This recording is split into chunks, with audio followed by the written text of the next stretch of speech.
The heroes of September 11th. More names are being added to the list of people suffering from 9/11 related illnesses.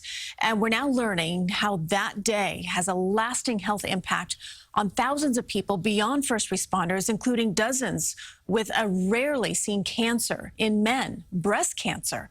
CBS 2's Jessica Layton has more.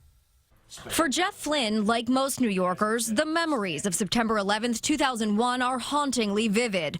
But it wasn't until 11 years later that the husband and father of two would realize the full scope of the impact the terror attacks had on his own personal health. I actually had felt a lump a while before that on my chest. It turned out to be cancer. My life just changed instantly. Flynn, who lives in East Meadow, was not a first responder. He was working near Ground Zero with Goldman Sachs and continued working in Lower Manhattan for months after. Remember, we were all led to believe the air was safe.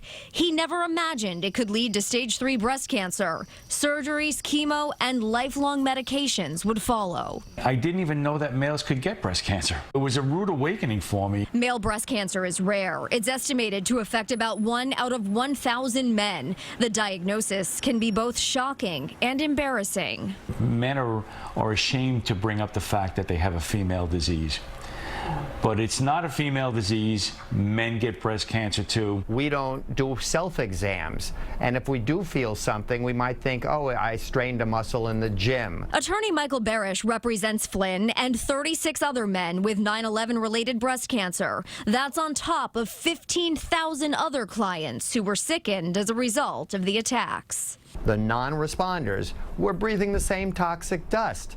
So they're getting the same cancers. Rare and aggressive cancers that doctors have described as a disease on steroids. Dr. Max Gomez explains that's why it's so important to take any warning sign seriously. If a man has any sort of a lump on their chest that they notice that wasn't there or whatever, get it checked out. That's Flynn's message too. And as a survivor with no detectable cancer right now, he's just glad to be here to share it. I did think I was going to pass, and I'm extremely happy that I'm still standing.